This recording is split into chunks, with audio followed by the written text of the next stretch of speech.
Alors que je suis aujourd'hui dans cette humeur mensuelle où les femmes hésitent entre le suicide et le meurtre de masse, et que là, si on me file un port d'armes, je fais direct un bowling for Columbine au Parlement, parce que je déteste plus volontiers les vieux cons que les jeunes idiots, sachant que chez moi, les cons, c'est une catégorie aussi large que je suis par ailleurs étroite, d'esprit bien sûr.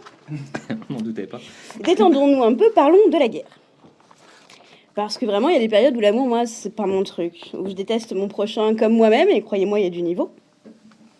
En général, je bois pour canaliser mon agressivité, mais au bout de 3 heures, on se croirait dans une chanson de Brel. Non, Jeff, t'es pas tout seul et tu sais que tu me fais honte, gna.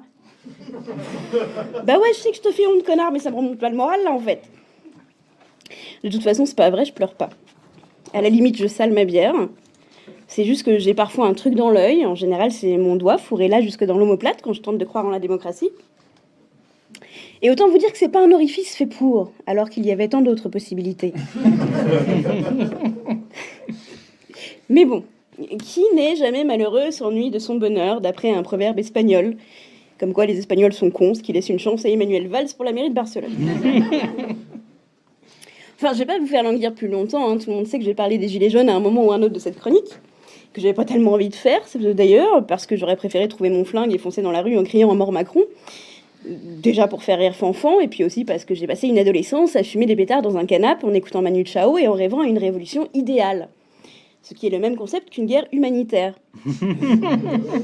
C'est-à-dire entouré de gens éduqués qui gueuleraient « et la tendresse bordel » en égorgeant correctement des banquiers sans abîmer leur cravate.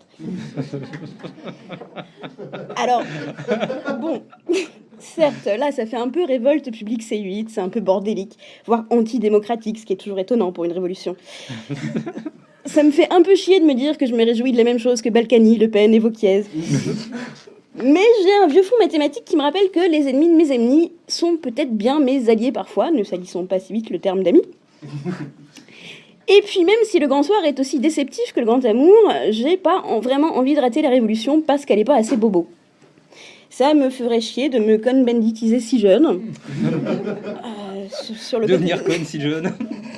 Sur le côté viré à droite, hein, pas jouer sexuellement avec des petits-enfants. Je vais pas non plus rentrer dans le clergé à mon âge.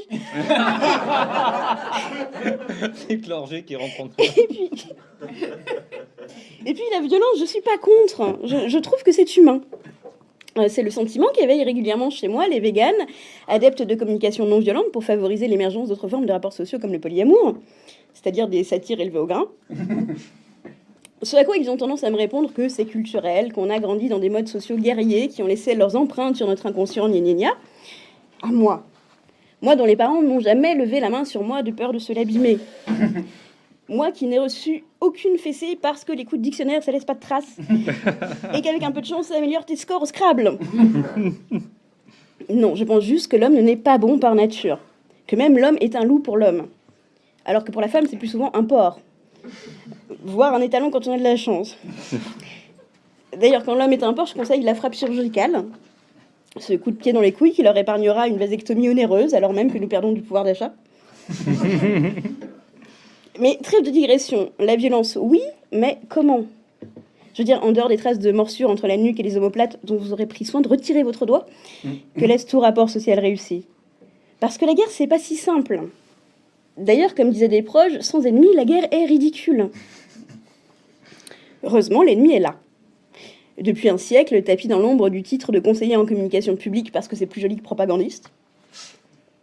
Mais avant de tondre directement Jacques Séguéla, à qui il reste déjà si peu de cheveux, prenons d'abord le Palais Bourbon et Bercy, où se cachent des fonctionnaires au salaire mensuel supérieur à 1 an de SMIC. C'est pas de leur faute, ils savent pas à combien c'est le SMIC. Qui, soit dit en passant, ne va pas augmenter. Un salaire qui augmente, c'est la colonne salaire brut qui gonfle. Quand c'est juste le salaire net, c'est que vous payez juste plus les organismes sociaux qui pourraient vous sauver la vie. Mais j'en entends déjà hurler que c'est pas démocratique de jeter des pavés pour chercher le bac à sable sous les coups de pelle. Et c'est pas faux. C'est vrai, c'est comme si vous consentiez à un rendez-vous arrangé et qu'au moment de la tournante, vous refusiez de vous faire enculer. Alors même que vous aviez accepté de rencontrer ses amis. C'est pas fair play. Parce que ce serait pas votre pire rendez-vous Tinder, en fait. Du coup, non, renonçons immédiatement à la révolte, ça se fait pas. Et puis la guerre, on en rigole, mais on n'aimerait pas être en Syrie. même si on n'aime pas non plus que les Syriens viennent. Car oui, comme le dit une chanson célèbre, la guerre est inhumaine, quel triste épouvantail, n'écoutons plus la haine, exaltons le travail, et gardons confiance dans un nouveau destin, car Pétain c'est la France c'est Pétain.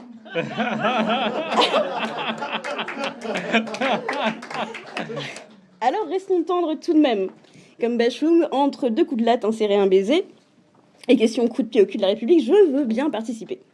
Même si, comme Renaud, avant qu'il embrasse un flic, quand j'entends le gouvernement, j'ai plutôt tendance à me demander, mais bordel, où est-ce que j'ai mis mon flingue ?